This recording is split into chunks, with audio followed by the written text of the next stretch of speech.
पदकळेकावळी मुक्तहार तेने शोभला बाळ दिगंबर वाकी बिंगली परिकर चढी पाय धडकीला. आता ह्या अध्यायामध्ये ज्यावेळी सांगू काय श्रीकृष्ण जन्माला आल्यानंतर काय करायला लागतो बालकाला पुढच्या विधी करायला लागतात 12 दिवसांत बारसा होईल. आता ही 12 दिवसांतर हे करणार त्यावेळेला ब्राह्मणाला विचार लागतो त्याची पत्रिका म्हणून गर्गमुनीला इथं बोलवलं. कोणाला? गर्गमुनी. आता गर्गमुनी म्हणजे गर्ग म्हणजे तर्क सर्वात मोठ्या ज्ञानी असतात. तर त्याने यशोदाला सांगितलं नंदराने यशोदाला की हा तुझा मुलगा आहे तो चांगला आहे आणि ह्याच्या पुढे दुष्ट कोण असतील त्याचा तो नाश करणार आहे समजलं. तसं सर्वांमध्ये आनंद आला गोकुळात. अच्छा जी मुली मागच्या अध्यायामध्ये आली होती ती इथून निष्ठून गेलेली आहे आकाशरूपी आणि नंतर ह्याला आकाशवाणी होते कोणाला? कंसाला की मला आता 8व्या अवतारामध्ये कोणतरी मारणार तयार होणार आहे. तर त्यावेळेला त्याला ही चिंता पडल्यानंतर तो राजवाड्यात सर्वांची सभा घेतो आणि त्यातल्या जे राक्षस मोठे असतात ना केली त्यांना सांगतो की आता तुम्ही पुढे जाऊन प्रयत्न करा. मग तो राक्षस आपल्याकडे गोसावे येतात आणि एखादी तशा प्रकारे घेऊन तिथल्या ह्याच्या नारीला दिशाभूल करतो आणि मग त्या भटकीला मारतो. त्याचा जे कुंडल वगैरे काय असतो ते काढून देतो. त्याच्यानंतर हे झाल्यानंतर पुतना रीती येते त्याला विस्पात झाला म्हणजे कंस किती प्रकारे हे करतोय काळबाजी त्या कृष्णाला मारण्यासाठी पुतना येते. मग पुतना त्या खेळत असताना कृष्णाला बोलवते आणि ती मग पदराखाली घेते. आता पदराखाली कृष्णाला काय माहिती तिने काय केलं शंका येते ना. मग तो सणाला हात लावतो तर त्याला सर्व आत्मज्ञान होतो की हिने विष मारलं. मग तिथे तिला जाड करून टाकतो म्हणजे ती मरण नव्हते. आणि नंतर दोघांचा ह्या अध्याय होत होतो कोणाचा?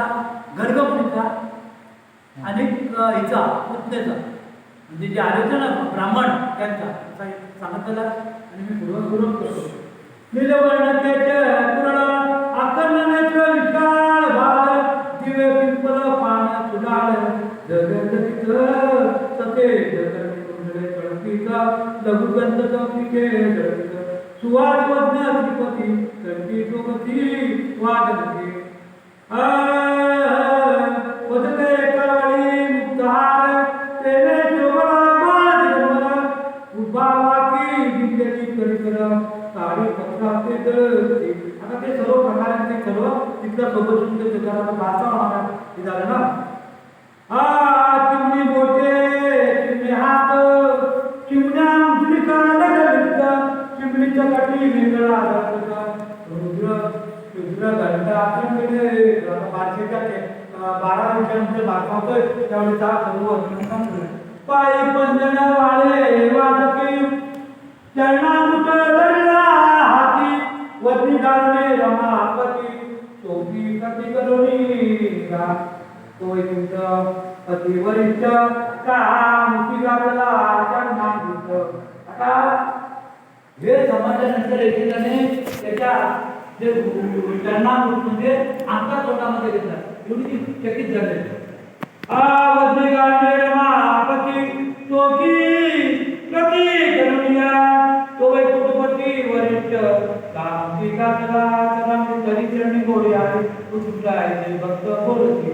आता भक्तीचे भक्त गण आहेत गौडी वगैरे आहेत त्यांना सांगायचे भक्त आहे जे भक्त रंगती चरणी रंगती गोड म्हणणे वाटाणती ते गोडी पावला जगत होता. आता ती मागच्या याच्यामध्ये गोडी वर्तन काळामध्ये जी गोष्ट आहे त्या काय वस्तून आली आणि हे जन्माला आल्यानंतर त्याला कृष्णाला कळलं त्याच्या पुढे जावं लागते. ते गोकुळी पावले स्पष्ट म्हणून चोकीच्या दृष्ट की खचरणीचा महिमा वरिष्ठ आभार लोक नेतीला जैसे तुझी आहे अमृत फळ आणले ते बापाची दिले परिचाची गोळी त्याची नकळे वरती का सर्वता जशी वडिलांनी एखादं फळ आणलं मुलाला आणि त्याला काय नाही मग त्याची गोळी काय कळणार नाही तो का ज्ञानी नसतो ना तो म्हणलं ते गोकुळी पावले स्पष्ट म्हणून चोकीच्या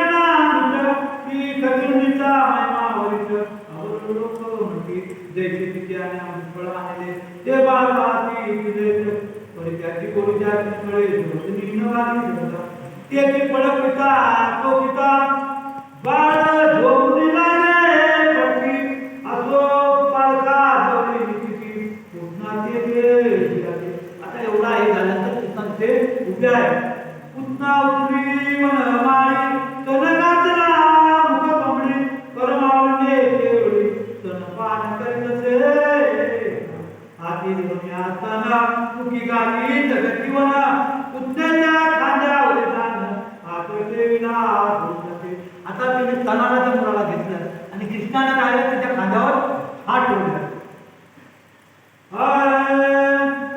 हाती धरून असताना मुखी गाली जगतीवना पुण्याच्या खांद्यावर जाण हा एका हात ठेवला विश्वजोतीने संपूर्ण जुक्ती केले सर्वांगीच्या ओढणं तुंबडी एकटी आता त्याने त्या अगदी चाललंय ते सर्व खेचून घेतलंय म्हणजे त्या तणाला यातना लागलंय विश्वजोतीने संपूर्ण जगती